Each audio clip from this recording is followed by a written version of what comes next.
Hey everyone, and welcome back for another deep dive. I was just at the grocery store and eggs, I mean, you just can't get them. Like it's Yeah. just crazy expensive right now to even just think about making like a scramble for breakfast. And shelves are just empty. It's wild. So today we're going to really dive into what is going on with this egg shortage Mhm. and what we can expect moving forward. So Yeah. let's crack this thing wide open. Okay, so we're talking about eggs. We're talking about the shortage. And like you said, it's so real. You go to the grocery store, the shelves are empty, the Yeah. prices are through the roof, and everybody's wondering what is going on. Right. Well, the main culprit Mhm. behind this egg shortage is something called avian influenza, or more commonly known as bird flu. Bird flu. Yeah, Yeah. so can you talk a little bit about what exactly that is and Right. why it's affecting the egg supply? Yeah. So avian influenza or bird flu, it's a highly contagious virus that can infect birds. Okay. And it's been spreading rapidly among poultry farms all across the country. Now, to prevent this from spreading even further and to protect other birds, farmers have had to call millions of hens. Wow. Millions. Millions. Millions. So that's like a massive. Huge. Yeah. A significant portion of the egg-laying population has been affected. Yeah. And obviously, if you don't have the hens, you can't have the eggs. So Yeah. that's like the direct link. Absolutely. Fewer hens mean fewer eggs, and that leads directly to the shortages we're seeing on the shelves. Okay. So now we know like what's causing this. But Yeah. the big question is, when are we going to see some relief? When? Will we be able to just like go and buy eggs at a normal price again? Right. That's the question everybody wants to know. Yeah. And unfortunately, the answer is not as simple as we'd like it to be. Okay. Replenishing the hen population, it takes time. You can't Okay. just snap your fingers and have millions of new hens laying eggs. Right. So we're talking about a process that takes several months to really get back to where we were. Okay, so break that down for me then. Yeah. Like the timeline for getting new hens. Yeah, so from the moment a chick hatches, it takes about 16 to 18 weeks for it to mature and start laying eggs. Okay, And even then, it takes additional weeks for those hens to reach peak production. I see.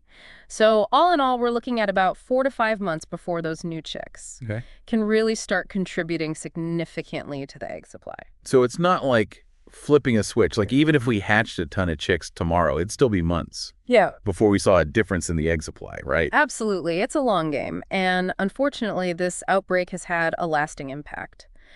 And the virus is persistent. It's still out there. It's difficult to control. Yeah, so That adds another layer of complexity. it makes sense, but it's definitely hitting our wallets. Yeah. Pretty hard right now. I mean, I saw that the USDA is projecting something like a 41% increase in egg prices for 2025. That's right.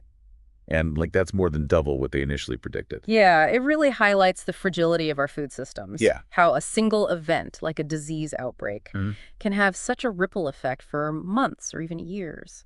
Right, so it's not just a shortage, it's also like a price hike that's affecting everybody. Exactly. It's a double whammy. Okay, so we've talked about like the problem and we've talked about how long it might take to fix it, but what is being done to like prevent this from happening again? Right. Well, the good news is that there are efforts underway to combat this and to prevent future outbreaks. Okay. The USDA has actually launched a $1 billion initiative. Wow. $1 billion.